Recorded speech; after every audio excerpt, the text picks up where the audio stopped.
Diego, আপনার নাম শুনছেন? দিয়াগো গার্সিয়া, মার্কিন একটি বেইজ আছে ইরান থেকে প্রায় 4000 কিলোমিটার দূর। ইরান এ যাবৎ তার যতগুলো মিসাইল অ্যাটাক করেছে সর্বোচ্চ রেঞ্জ ছিল 2000 কিলোমিটার। ইরান থেকে তার টার্গেটে আক্রমণ করার মতো যে মিসাইল ছিল পৃথিবীর বা মার্কিনীদের বা শত্রুদের বা প্রতিরক্ষা বা সামরিক ক্ষেত্রের যে হিসেব নিকেশ, সেখানে বলা আছে ইরানের কাছে 2000 কিলোমিটারের মিসাইল আছে। ইউরোপ মনে করতো যে ইরান তো আমাদের থেকে দূরে, তো ইরান কি করতে পারে, তাদের তো এত রেঞ্জের মিসাইল নেই, আর তাদের তো সেইভাবে যুদ্ধ বিমান বা আকাশে তাদের যে যুদ্ধ বিমানের খেলা আমেরিকা, ইসরায়েল, পাকিস্তান বা তুরস্ক দেখায়, সেটা তো ইরানের নেই, দুর্বল। চমকপ্রদ খবরটি এখানে আটকে গেল। কি সেটি? যখন ব্রিটেন মানে ইংল্যান্ড তারা তাদের ঘাঁটি আমেরিকাকে দিতে পারে এমন একটি সম্ভাবনার দ্বার খুলে গেল বা এমন একটি আভাস দিল, তখন ইরান কি করলো? ইরান থেকে 4000 কিলোমিটার দূরে মার্কিন একটি বিশাল বেজ দিয়াগো গার্সিয়া, সেখানে ব্যালিস্টিক মিসাইলের হিট করলো। কেন ইমাজিন? 4000 কিলোমিটার, তার মানে ইরান থেকে মার্কিন সীমানা পড়ে গেল এখন। মানে এতদিন আমেরিকা মনে করতো যে ইরানের বোধহয় আমেরিকা পর্যন্ত যাবে এমন কোনো মিসাইল নেই। এবার মার্কিন বিশাল একটি বেজ দিয়াগো গার্সিয়াতে 4000 কিলোমিটার দূরে ইরান সেখানে মিসাইল দিয়ে হিট চালালো। পুরো পৃথিবী নড়ে চড়ে উঠলো। এইটা কি? এটা পেল কোথায় ইরান? এটা বানালো কখন ইরান? ইরানের ঝুলিতে আর কি কি আছে? পুরো ইউরোপ কেঁপে উঠলো থরথর করে। তার মানে ইরানের মিসাইল রেঞ্জের মধ্যে এখন পুরো ইউরোপ আটকে গেল, ইউরোপ টেনশনে পড়ে গেল। ইরান যুদ্ধের বা ট্রু প্রমিস 4 তার 70 ধাপে এসে এই সারপ্রাইজটি পৃথিবীকে দেখিয়ে দিল। 2000 নয়, 3000 নয়, 3500 নয়, 4000 কিলোমিটার রেঞ্জের মিসাইল এবার মারলো ইরান দিয়াগো গার্সিয়ায়, মার্কিন বেজে। আমেরিকার কপাল এখন, চোখ এখন কপালে না, কপাল এখন চোখে। বলেন। ইরান বলল শত্রুর জন্য আরো বিগ সারপ্রাইজ ওয়েট করছে। শত্রু যত দূর যাবে তত দূর তাদের তাড়িয়ে তাড়িয়ে আমরা প্রস্তুত। ইরানের এই খবরটি হয়তো এখন আপনারা অনেকে পাননি, পেয়ে যাবেন আজকে রাতের মধ্যে অনেক জায়গায়, অনেক গণমাধ্যমে হয়তো এই খবরগুলো চলে আসবে। 2 নম্বর গুরুত্বপূর্ণ খবরটি কি আসেন সেটি আপনাদের দেই। ইরান ঈদের সকালটি খুব দুর্দান্তভাবে এনজয় শুরু করলো।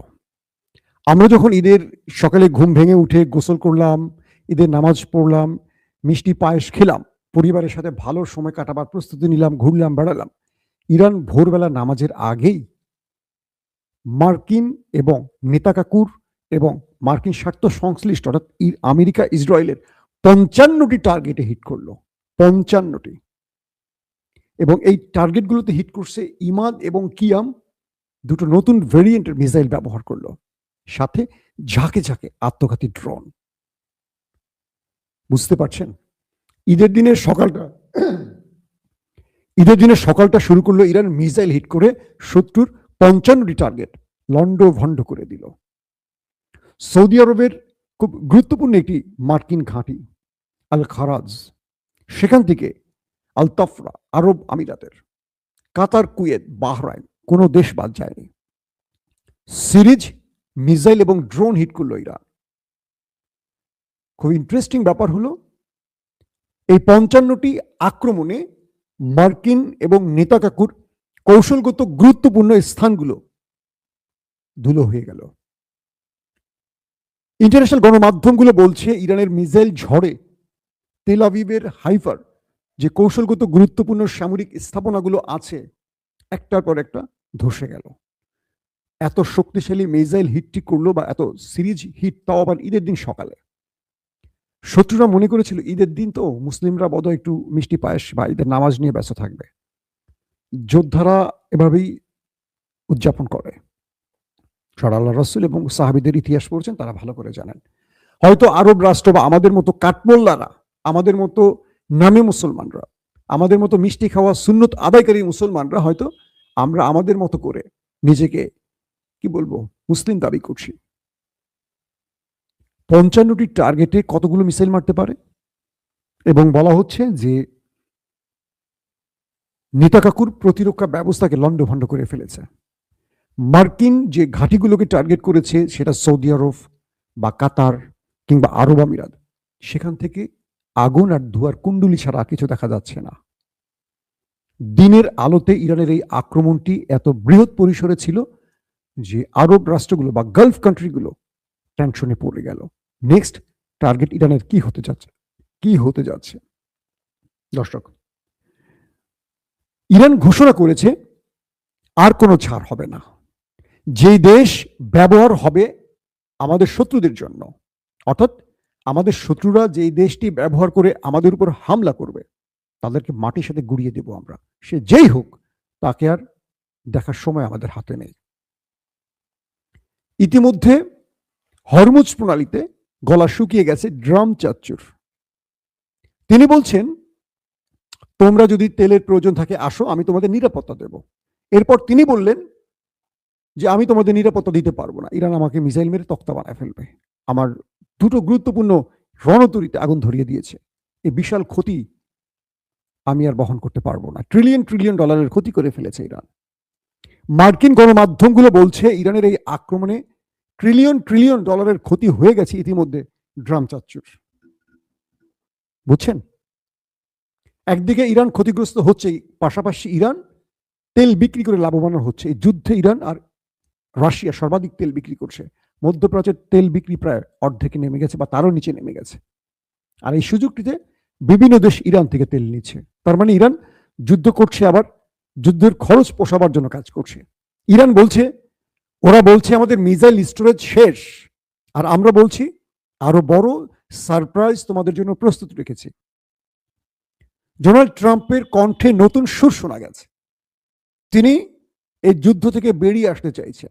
তিনি বলছেন আমাদের টার্গেট ফুলফিল হয়ে গেছে, আমরা যেটা চেয়েছিলাম সেটা হয়ে গেছে।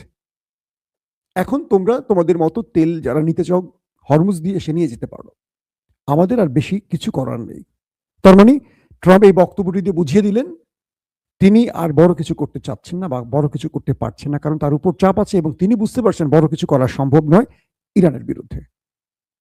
এই বক্তব্যে সবাই এখন নতুন করে আলোচনা শুরু করছেন, ট্রাম্প কি নেপথ্যে যুদ্ধবিরতির কোনো খেলা খেলছে? ইসরায়েলের ভেতরে যে খেলা চলছে ভোরবেলা থেকে, সাইরেন বাজতে বাজতে টায়ার্ড মানুষ শুধু আকাশে উল্কা পিণ্ডের মতো দেখেছে একটার পর একটা মিসাইল আসছে। তাদের সেনাঘাঁটি, গোয়েন্দা headquarter, military station, missile storage, প্রতিরক্ষা দফতর, কিচ্ছু বাদ যায়নি। আপনারা জানেন মোসাদ, সিনব্যাত, তাদের দুটো গোয়েন্দা সংস্থার প্রধান কার্যালয় গুড়িয়ে দেওয়া হয়েছে আগেই। নেতানিয়াহুর বাড়িকে একদম ভেঙে চুরমার করে দেওয়া হয়েছে, কিচ্ছু নেই। তাদের শেল্টার জোনগুলোতে হিট হচ্ছে এখন সিরিজ একটার পর একটা। বিশ্বকে তাক লাগিয়ে দিয়ে ইরান এবার 4000 কিলোমিটারের মিসাইল উৎক্ষেপণের পর পুরো ইউরোপ এখন চিন্তা করছে। তারা এখন বুঝতে পারছে যে ইরানের সাথে পাঙ্গা নেওয়া উচিত হবে না, কারণ ইরান থেকে যদি 4000 কিলোমিটার ডিয়াগো গার্সিয়াতে মিসাইল যেতে পারে, ইরানের মিসাইল, তার মানে পুরো ইউরোপ আমেরিকা এখন ইরানের টার্গেটে। এখন সামরিক বিশ্লেষকরা নতুন হিসেব কষতে বসবেন যে ইরানের কাছে এর চেয়ে বড় রেঞ্জের আর কি আছে। আমি আপনাদের এর আগেও বলেছি যে ইরান তার ঝুলিতে সবচেয়ে বড় সারপ্রাইজ রেখে দিয়েছে, এটা আমার পারসেপশন। কি সেটা? যদি মনে হয় ইরানে আমেরিকা কিংবা ইসরায়েল নিউক্লিয়ার অ্যাটাক করতে পারে, সেক্ষেত্রে ইরান তার কিছুক্ষণ আগে হোক বা তার একদিন আগে হোক বা কয়েক ঘন্টা আগে হোক, ইরান তার নিউক্লিয়ার টেস্ট করবে। এখন পর্যন্ত ইরান বলছে না তাদের কাছে এটা আছে, কিন্তু ইরান, আমার মনে হয় ইরান এই কাজটি শেষ করে ফেলেছে। এবং ইরান এই কাজটি শেষ করেছে কেন মনে হচ্ছে?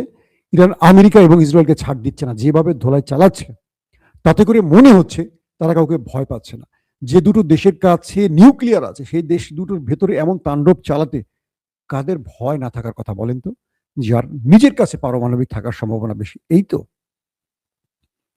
যখনই আমেরিকা ইসরায়েল আভাস দিবে যে ইরান এটা করলে ওটা করলে আমরা নিউক্লিয়ার হিট করব, তখন ইরান দেখবেন নিউক্লিয়ার টেস্ট করবে। নিউক্লিয়ার টেস্টের মাধ্যমে যুদ্ধ থামবে, এছাড়া থামার কোনো লক্ষণ দেখতে পাচ্ছি না। দীর্ঘমেয়াদী যুদ্ধের দিকে হাঁটছে ইরান। ইরান বলছে শত্রু চাইছে আলোচনার মাধ্যমে যুদ্ধবিরতি। আমরা শত্রুকে বলে দিয়েছি যুদ্ধবিরতি হতে পারে তিনটি কারণে। এক, পুরো গালফ কান্ট্রি থেকে আমেরিকার বেজ গুটিয়ে চলে যেতে হবে, কোনো বেজ থাকবে না। আমার নাকের ডগায় তুমি নিঃশ্বাস নিবা আর তুমি ওই আমার শত্রুকে সাপোর্ট দিবা, এটা হতে পারে না। দুই, আমার ক্ষতিপূরণ তোমাকে দিয়ে যেতে হবে এবং সকল নিষেধাজ্ঞা তুলতে হবে। তিন, তোমাকে আন্তর্জাতিক পরিমণ্ডলে কমিটমেন্ট দিতে হবে তুমি আর ইরানে আক্রমণ করবে না। এখন এই তিনটি শর্ত আমেরিকা মানবে? মানলে আমেরিকার রাজত্ব থাকে বা তার পরাশক্তির তকমাটি থাকে? এখন আমেরিকা বলছে এখানে ইরানকে যে কোনোভাবে আলোচনার টেবিলে এনে যুদ্ধ বন্ধ করতে হবে। ডোনাল্ড ট্রাম্প এখন নরম সুরে বলছেন, কথা বলছেন। তিনি বলছেন আমাদের টার্গেট ফুলফিল হয়ে গেছে। কি টার্গেট ফুলফিল হয়েছে মিস্টার ট্রাম্প? ইরানের রেজিম চেঞ্জ হয়নি, ইরানের পারমাণবিক ধ্বংস হয়নি, ইরানের ব্যালিস্টিক প্রোগ্রাম ধ্বংস হয়নি। যে তিনটি কারণ দেখিয়ে যুদ্ধ চাপিয়ে দিয়েছিল আমেরিকা ইসরায়েল, তার তিনটি এখনো বলবৎ আছে। তাহলে আমেরিকা ইসরায়েলের কি টার্গেট ফুলফিল হয়েছে ট্রাম্প যেটি বললেন? তার মানে ট্রাম্প আর এগোতে চাচ্ছেন না, আর পারছেন না। ইরানের লাস্ট থ্রেট, আমি আর আরব অনারব কিছু দেখব না। যেই দেশ ব্যবহার হবে, ব্রিটেন যদি ঘাঁটি দেয় আমেরিকাকে, ব্রিটেনকে টার্গেট করব। যেই দেশ টার্গেট, মানে যেই দেশই আমেরিকার আকাশ বা ভূমি ব্যবহারের অনুমতি দিবে বা বেস ব্যবহারের অনুমতি দিবে, যেই বেস থেকে হামলা হবে সেটি আমার নেক্সট টার্গেট, সে যত বড়ই হোক। এই রাউন্ডে এখন খেলা চলছে, ফাইনাল রাউন্ড বলা যায়।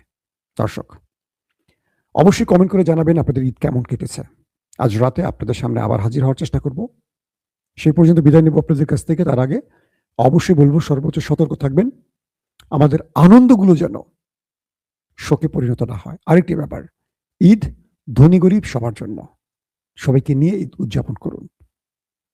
আল্লাহ হাফেজ। ওপেন দাইস মানে সত্যকে সত্য বলা, মিথ্যেকে মিথ্যে বলা। আমরা শোনা কথা নয়, চোখে যা দেখি তাই বলি।